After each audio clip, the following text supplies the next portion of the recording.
ভারত বাংলাদেশ আন্তর্জাতিক সীমান্ত থেকে উদ্ধার হয়েছে ৫ কোটি টাকার সোনার বিস্কুট।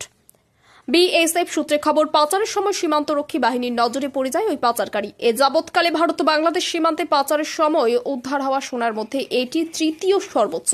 পরে ধৃত যুবককে ও উদ্ধার হওয়া সোনার বিস্কুটগুলিকে তুলে দেওয়া হয় ডাইরেক্টরেট অফ রেভিনিউ ইন্টেলিজেন্সের হাতে। কোন পাচারের সঙ্গে নেটওয়ার্ক ধরে বাংলাদেশ থেকে এই বিপুল পরিমাণ সোনা এদেশে আসছিল তা জানতে তদন্ত করছে ডিআরআই।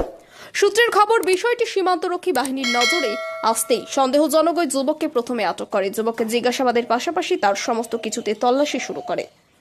আর এই তল্লাশিতেই বিএসএফ এর চক্ষু চড়ক গাছ, কারণ তল্লাশিতে তার কাছ থেকে থাকা একটি ব্যাগ থেকে ৩৫টি সোনার বিস্কুট উদ্ধার হয়, যার বাজার মূল্য আনুমানিক ৫ কোটি টাকা।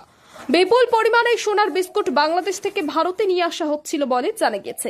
ধৃত যুবক নদিয়ার ধানতলা এলাকার হরিতলা পাড়ার বাসিন্দা। যদিও পরবর্তী তদন্তের স্বার্থে বিএসএফ অথবা ডিআরআই উভয় পক্ষের তরফেই ধৃতের নাম ও পরিচয় প্রকাশ করেনি। তবে এর সঙ্গে আন্তর্জাতিক সোনা পাচার চক্রের কোনো নেটওয়ার্ক জড়িত রয়েছে কি না তা জানতে পরবর্তীতে বৃহত্তর তদন্ত করবে ডিআরআই। বিএসএফ এর আধিকারিক বলেন, আমরা তদন্তকারী সংস্থা নই, আমাদের নজরদারি সবসময় চলছে। সেই নজরদারিতেই সন্দেহজনক এই যুবক আটক হয়েছিল। আমরা তার কাছ থেকে প্রচুর পরিমাণে সোনার বিস্কুট পেয়েছি, যার বাজার মূল্য প্রায় ৫ কোটি টাকা। আমরা সংশ্লিষ্ট ডিআরআই এর হাতে তাকে তুলে দিয়েছি। বাকি তদন্ত তারা করে দেখবে। আমরা সীমান্তে নজরদারি জারি রাখছি। অনেক বছর ধরে আমার পছন্দের গয়না সঞ্চয় করেছি। এবার দেব আমার প্রিয় মানুষ। না, it's yours. Now it is yours. আমার পছন্দের গয়না আজ থেকে সোহান, Pure and Precious Orient Jewelers।